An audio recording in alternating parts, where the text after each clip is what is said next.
Hi, this is my interpersonal communication project for Liberty University, Human Services and Counseling 508. Next slide. My name is Dave Maurer, as I said, and I live in Northeast Ohio. I'm married to my wife, Kristen Maurer. I am a Christian, and I have a history of depression in my family, which makes it very interesting for this class and this whole degree program. My wife and my mother both suffer from depression, so this topic hits home to me. And there's a lot of great tools that I've learned in this class and all the texts that we've had to read. I'm employed as a department manager for JMC Steel Group. It's a large pipe and tube manufacturer in North America.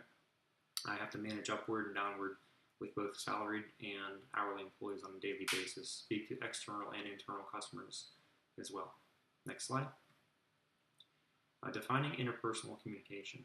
Interpersonal communication is the type or kind of communication that happens when people involved talk and listen in ways that maximize the presence of the personal. A couple Bible verses that I found to fit this was Colossians 4 verse 6. Let your conversation be always full of grace with no salt, that you may know how to answer everyone. And Proverbs 18 verse 2 says, fools find no pleasure in understanding, but delight in airing their own opinions. Basically stating that treat people the way you want to be treated and don't judge them, but listen to what they have to say, and that makes communication that much better. Next slide. Overarching goals. I need to improve my communication skills so I can have better relationships. Listening and understanding is a big part of my goals. Peterson tells us, when I took time to understand others, it not only benefited them, it benefited me. Better myself and my communication skills so I can improve and change the lives of the people in my life is something I need to do. I want to do that professionally and personally so that my career can grow and that I can also help take care of my mother and my wife and any other extended family and friends, everyone that's comes across my life. I need to become more of an empathetic listener. Empathetic listening enables you to understand the other person thoroughly and fully. I need to learn to put myself in other people's shoes so that I can understand where they're coming from and not just make judgments based on what I already have preconceived notions in my head. Peterson also tells us that we must have a non-judgmental attitude and not listen for the rights and wrongs in others. Next slide. Enlarging the conversation. In Peterson's introduction, he states in his book, may you not only listen to those around you, but hear them in a way that encourages creativity, collaboration, and growth. May your footprints always lead others on the paths of love and justice. I'd like to be able to lead by listening and doing. So listen to what people have to say and take that information and then lead them to where they want to go, knowing what their thoughts and desires and what motivates them. I'd like to also be able to lead my family, talk to my family more, help them out. So this is something I can use in both aspects of my life. And then in any social situations, I'm always willing to talk to people about my situations and what I've gone through, my experiences, if I can help somebody else out. Next slide. Profile and behavior blend. According to the Uniquely You report, how is a type I behavior? Basic motivation is recognition and approval, which I find it generally accurate. I like approval, but I don't necessarily need recognition. I like approval so that I know that I'm doing the right thing. Sometimes I can have a negative attitude where I think if I don't hear anything back that I may have failed, and if I get that approval, then it keeps me on the right track and keeps me having a positive attitude. I do desire to have friendly relationships, freedom from details. I do like to motivate others, and I do like responding to a leader that wants to be a friend, wants to be a confidant, not just have me be a subordinate and tell me what to do. I want someone that cares about my well-being, and I have that same feeling for other people. When I lead somebody, I want to care about them as well. I want them to know that.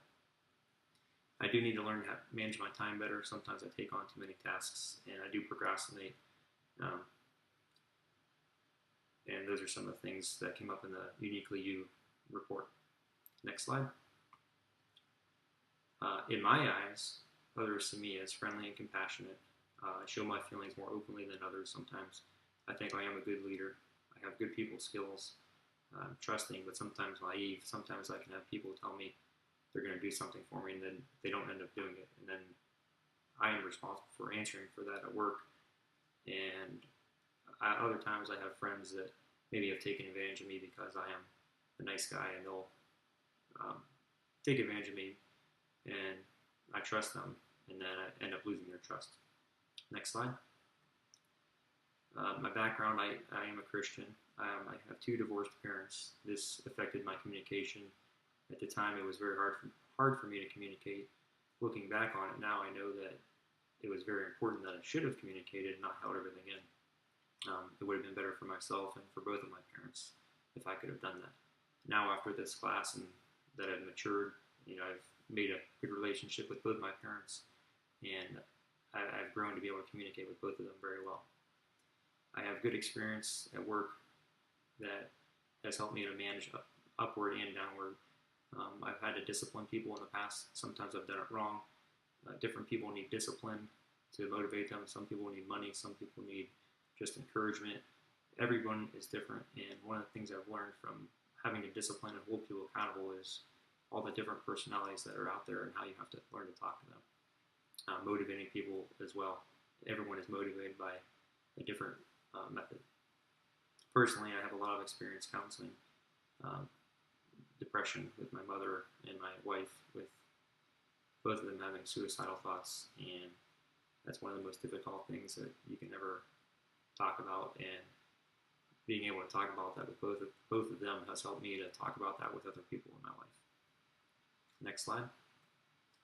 There's some potential barriers in my plan and in my communication.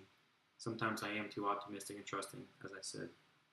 I need to learn how to set expectations where they're very clear expectations, and then if you always set expectations and you give someone feedback and then you check on them, it's always fair. There's always a fair expectation, and they know what they're supposed to do, then it's always fair. Sometimes I do take on more than I can handle with everything, my personal life and professional life, working a lot of hours. Sometimes I just need to say no and put my wife and my mother and family before everything else. I do need to guard my emotions. Sometimes they build up. I hold them in, and then I cause myself a lot of stress and anxiety. And I can have some negative self-talk. Sometimes I get negative, even though I'm a very positive person. And the way I handle that is just building my confidence and having a stronger prayer life. I can also be somewhat of an interrupter. There are times when I have a conversation and I feel that if I don't speak up, I'm going to forget what I wanted to say, and I'm going to miss making my point. But that's something that I can just practice patience and listening and using some of the skills I've learned in this class. Next slide. There is noise pollution at work, and there's noise pollution at home. At work, there's external pollution with, there's a production plant, there's office interruptions, phone calls, everything else, people walking into the office. Some solutions for that are just leaving the office, going to a different place. And then internal pollution, listening to external distractions, biased listening, emotional listening. Some solutions for that would be to be positive, be patient, repeat asking for clarity, and it can also go into a different location too, so that there's no distractions. Next slide. Personally, I have some of the same things. Here at home, there's dogs, there's televisions, there's phone calls. There's always something going on. So when speaking to my wife and trying to communicate, it'd be best for me to leave the house and go one-on-one with her somewhere else so we can have a quiet time to talk. Internally, sometimes I'm judgmental, might be a little agitated or negative emotions. Understanding depression is very difficult, so I need to be empathetic and non-judgmental listening so that I can help her and improve my communication with her. Peterson says, I want you to become a cohort with your talkers so you struggle together to learn what they are trying to share with you. Next slide. My action plan is to strengthen my faith and continue to pray by myself, for and with others when feasible. One study stated that 82% of clients who were counseled desired audible prayer. Another study that I read said interpersonal integration refers to using one's own personal religious experiences in counseling. So that's something that I feel that I can do if I ever do become a counselor. I can use my personal religious experiences carefully, but use them to my advantage. And become an empathetic listener to focus on the other person and being sensitive. Parafeeling is something else that I want to use, where I put talkers' feelings into my own words, repeat what they said, in my own words and see if that's what they're talking about. Next slide.